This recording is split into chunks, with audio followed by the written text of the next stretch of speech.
उन्होंने अलग एक देश बना करके, एक नगर बना करके स्वयं विदर्भ में बारिश कराया।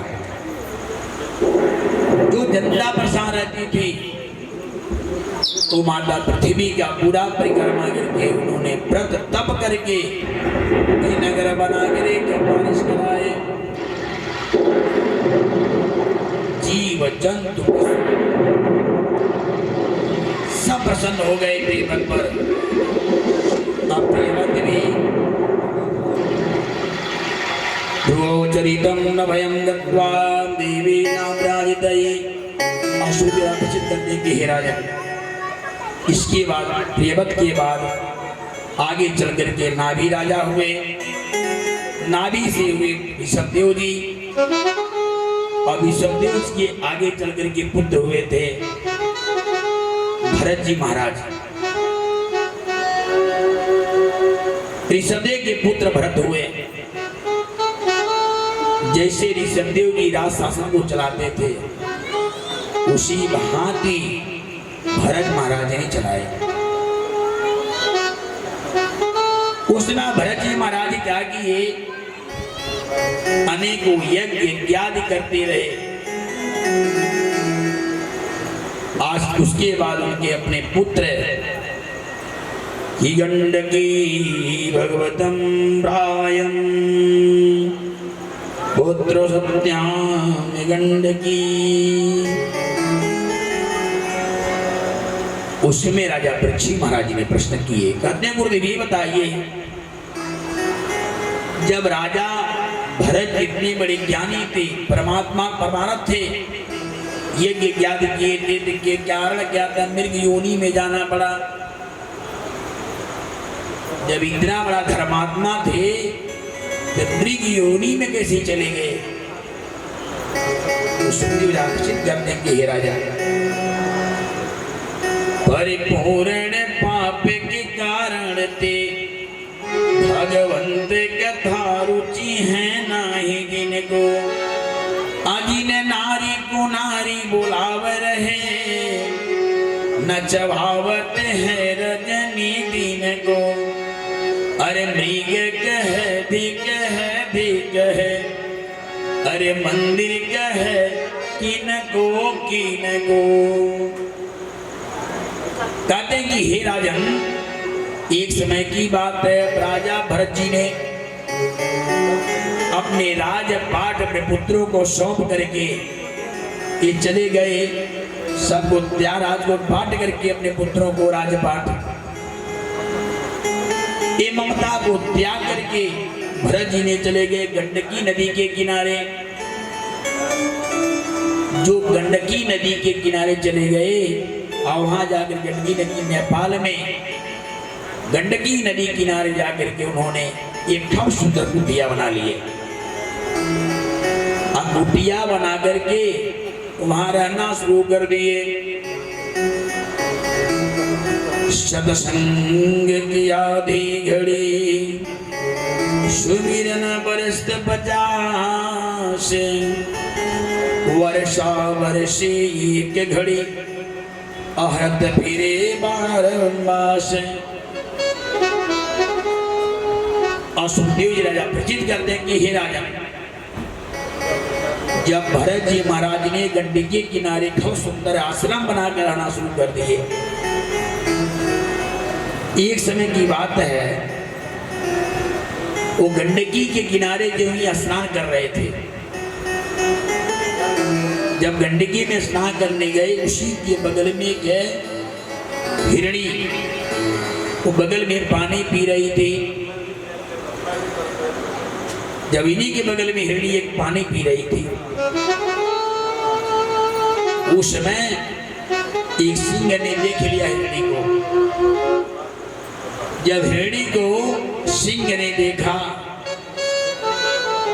तो बहुत वेग से चला।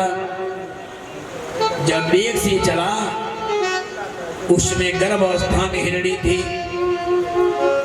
हिरणी जब गर्भावस्था में थी, आज देवी छलांग लगाई अपने जान को बचाने के लिए, तब तक हिरणी का बच्चा गर्भपात से नदी में गिर गया। जब हिरणी के बच्चा नदी में गिरा, उसने क्या कि भरत जी भरत जी राजा भरत जो थे, हिरणी के बच्चा को उन्होंने ले लिया, हिरणी बच्चा को ले लिए। और उसमें भरत जी महाराज जी ने उधर हिरणी का कि अपने बच्चों को त्याग करके नदी में उसका बच्चा गिर गया, भरत जी महाराज ने उसको छान करके अपने आश्रम में लेकर के आए। हिरणी जब गई दूर जाकर गुफा में क्या की गई, अपने प्राण आय को त्याग दिया। जब हिरणी जाकर प्राण आय को त्याग देती है, भरत जी क्या किए अपने आश्रम ले आए। जो प्रतिदिन ये व्रत क्या करते, सूर्य की अर्घ देते थे, ये सूर्य उपासना करते थे, अब भगवान का भजना शुरू कर दिए। लेकिन भगवान के भजना शुरू किए, ये अमृत धीरे धीरे जब बच्चा बड़ा हुआ, कहीं जाकर के जल को उठा कर देता था। एक समय की बात है, एक बार हिरण के बच्चा जब था वो बहुत दूर जंगल में जाने लगा, तो भरत क्या किए, अब संध्या बंधन को छोड़ करके, सूर्य अर्घ छोड़ करके हिरण के बच्चा के पीछे पड़ गए। तो यद्यं गोविंदे कानम अतिम्रो जन्ममेक्षयम्। जब उन्होंने कहा कि भरत जी महाराज, राजा भरत जी जब बिरन बच्चा के पीछे पड़ गए, ढूंढने निकल गए, यहाँ तक महीनों महीनों बीत जाता था, मृग के चक्कर में अपने पास खाते थे, खिलाते थे, अपने खाते थे, अपने पास सुलाते थे, उसी में मन लग गया उनको। क्योंकि अब उनका जो था हिरण के बच्चे से लग गया। बाबा मन लिखे, संत हृदय नवनीत समाना, कहाँ वहीं पर कहीं न जाना। संत का हृदय क्या होता है, नवनीत के समान होता है। ये सब क्या करके उसी के मन में लगा लिए। अब रात दिन पूजा पाठ करना, महीनों महीनों बीत जाता था सूर्य अर्घ में देने में। अंधोगतवा धीरे धीरे अम्मी के मन में ध्यान लगा लिए, भगवान के ध्यान में भटक गए, भगवान के मन में पूजा पाठ में भटक गए। अंतकाल में भी रहा मृग शासन में ध्यान, पुनर्जन्म में गृह राजा मोह निधान। अब धीरे धीरे सुखदेव राजा पश्चित कहते हैं कि भरत जी की अवस्था वृद्ध अवस्था हो गया। अब वृद्ध अवस्था में भगवान का नाम भी नहीं जपे। अब धीरे धीरे जब मृत्यु हो गया तो राजा भरत मृग योनि में चले गए। राजा मृग योनि में चले गए। अब मृग योनि में भटकना शुरू कर दिए। अब राजा के मृग योनि में राजा पहुंचे। यम यम यापि स्मरं भावं त्वदीयं कलेवरं तम तवेना गोवेय सदावानं भविष्यति। जब उस योनि में गए तो विचार कर लगे हमने बहुत बड़ा अपराध कर दिया।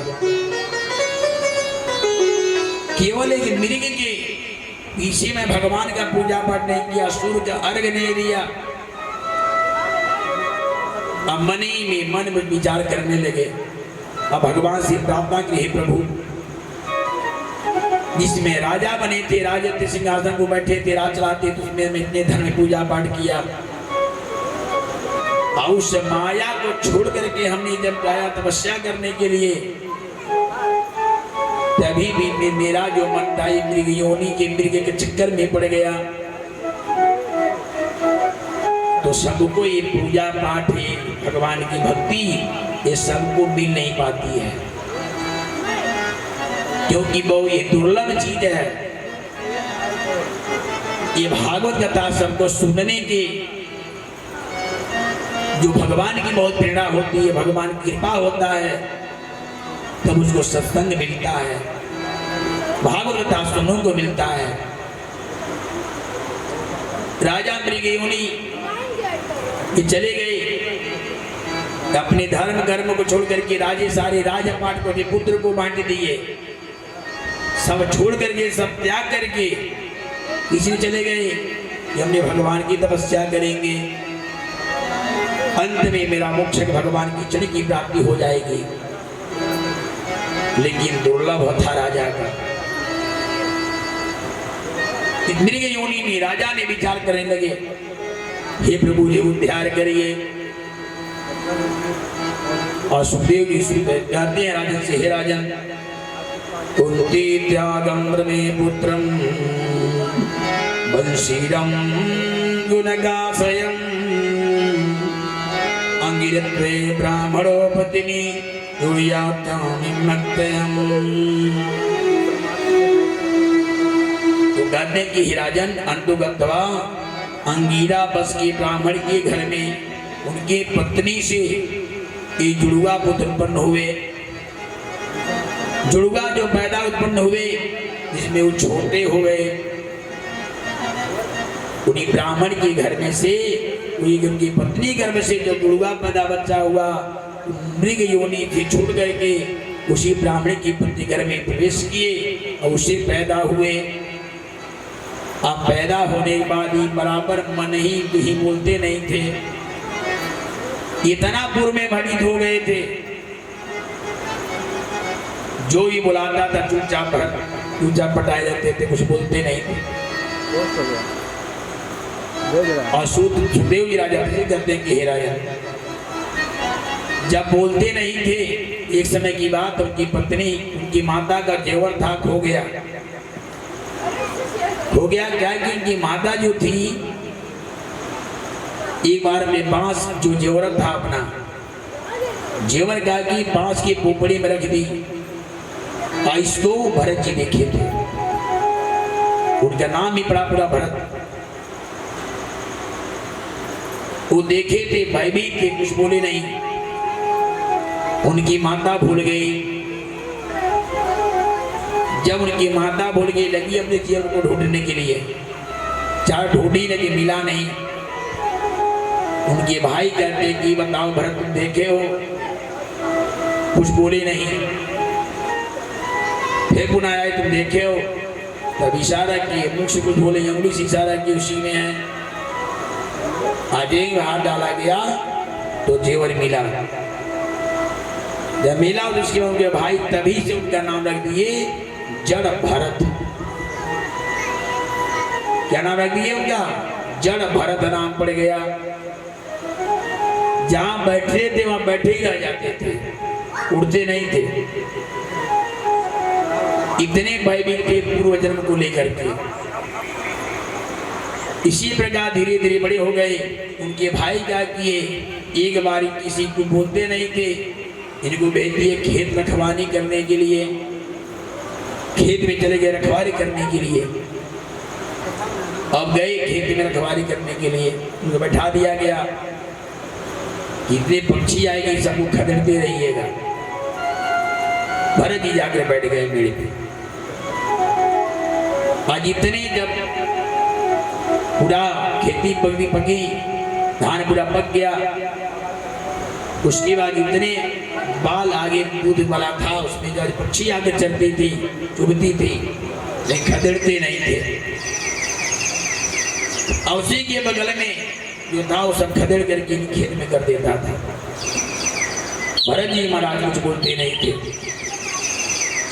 एक बार उनके भाई जब गए खेत में देखने के लिए, तो ये देखे कि सारे पक्षी इन्हीं के खेत में चुभ रही हैं, सब इन्हीं खेत में खा रही हैं। फिर समझाए, समझा के रह गए। फिर दोबारा गए, इन्हीं खेत में खा रही थी। फिर डांटे, तब भरत जी महाराज जी बोले, कहते भैया ये सब भगवान का ही है, एक खेत भी भगवान का, पक्षी भी भगवान के, हम भी भगवान के हैं। अब सबको बुलाना शुरू कर दिए भरत जी महाराज जी ने, सारे पक्षियों को बुलाना शुरू कर दिए भरत जी महाराज जी ने। कहते भैया राम जी की चिड़िया, राम जी के खेत, भरत जी महाराज जी बोले राम जी के चिड़िया, राम जी के खेत, आ चिड़िया राम जी की चिड़िया, राम जी का खेत, आ चिड़िया का भर दे। भाई कहते थे भैया ऐसा भगवान का ही है, हमारा यहाँ का कुछ नहीं है। चिड़िया भी भगवान की है, खेत भगवान की है, आप भी भगवान के, हम भी भगवान के हैं। और सारे पक्षी को उड़ाना शुरू कर दिए। राम जी के चिड़िया, राम जी के खेत, आ चिड़िया